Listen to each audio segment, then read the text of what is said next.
እንተም በዙሪያም ያላችሁ ሰዎች ትንሽ በቃ ማለት ጋብ ብትፈጥሩ ብትወጡ እኛ ደግሞ ተታችሁልን እኛ ብናስተካክለው ነገሩን እኔና ዴቭ ገብተንበታል ነገሩን እኛን ጨርሰው እናንተ ደግሞ ውጡ ከህይወታቸው ማራቅ ስላለብን ሁሉንም ካራቅን በኋላ የራሳችን የሆነ የቤት ስራ ልንሰራ ስለፈለግን እኮ ገብቶኛል። እኔ ደግሞ ገንዬ ምን አለ መሰለሽ እኔ አሁን ምንቅና አይነት ሰው አይደለሁም። ገብቶሻል? ምክንያቱም ለሩታ ብዬ ብዙ ማስዋዕትነትና ብዙ ዋጋ ከፍያለሁ።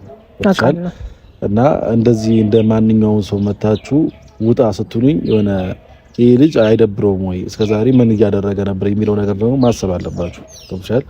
እናንተ ብቻ ስላሰባችሁ እናንተ ብቻ የሆነ ሰው ይውጣ ስላላችሁ የሰውን ቅስም መስበርና የሰውን ደግሞ ሞራን መንካት ጥሩ አይደለም። ገብቶሻል? እኔ እንደዚህ አይነት መባል ልጅ አልነበርኩኝም። ገብቶሻል? ለሩታ ምክንያቱም ከሷ እኩል እየተሰደብኩኝ ከሷ እኩል የሆነ ነገር እየተባልኩኝ ነበር። ለእኔ ጉዳይ ሳይሆን ለሷ ጉዳይ እሷ ያለችኝ ነገር እያደረኩኝ ብዙ ነገር እየፈጠርኩ ነበር። ግን እናንተ ዛሬ ላይ መጣችሁ እንደዚህ ካላችሁኝ ችግር የለውም። ግን የፈለጋችሁት ነገር ማድረግ ጉድ ሳይሰማ መስከረም አይጠባ ወይዘሮ ገነት ኤፍሬምን ከሩታ ህይወት ውጣ ስትለው አበደ። እኔ ትልቅ መስዋዕት ከፍዬ አይደለም ወይ ቤተሰብ እንዲናችሁ ላይክ ሼር ሰብስክራይብ ለሁሉም ይድረስ የቪዲዮ ማለት ነው። ወይዘሮ ገነት እሺ አንቱ ደግሞ ትገቡና አንድ አመት ልታወሩብን ነው በላያችን ላይ በኤፍሬም ቦታ ገብተው ተው ወንድ ልጅ አይለመን እኛ በባህላችን እኛ በሀገራችን ሴት ልጅ ሽማግሌ ተልኮ 3-4 ቀን ተመላልሶ ለዛው ቡናውን ብሩን ስንት ነገር ይዘው መተው ተለምኖ የማ ቤተሰብ ነው የጨዋሊ ነው ወይ ይሄ አጫሽ ነው ወይ ቃሚ ነው ወይ ኢቲሲ ብዙ ነገር ተለምኖ ነው እና ባንቺና ደግሞ በሩታ ደግሞ ስናየው ድብዝዝ ያለ ዘላ ገባይ ዘላ ወጣይ ዘላ ደግሞ ልግባ ስትል አላስገባሽም ስላላ ማይክል ጃክሰን አሁን በቃ ኦኦ ያዙ ይልቀቁኝ ትልሽ ማግሌ ምናምን እያሉ ይገኛሉ ማለት ነው። ኤፍሬም እንዴ ለምን አጠቀልልም?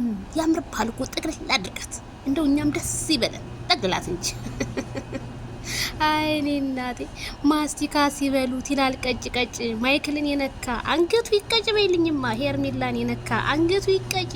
እንደው ትንሽ እንኳን ምን ይለኛል ሰው ምን ይለኛል መቼ ታውቃላችሁ? እስኪ እኛ እንግባበት ሽማግሌ አንቺና ዴቭ። ከዛ ዴቭ እኮ ሽልልሽ ሽንታም ውሸታም ነው አስመሳይ።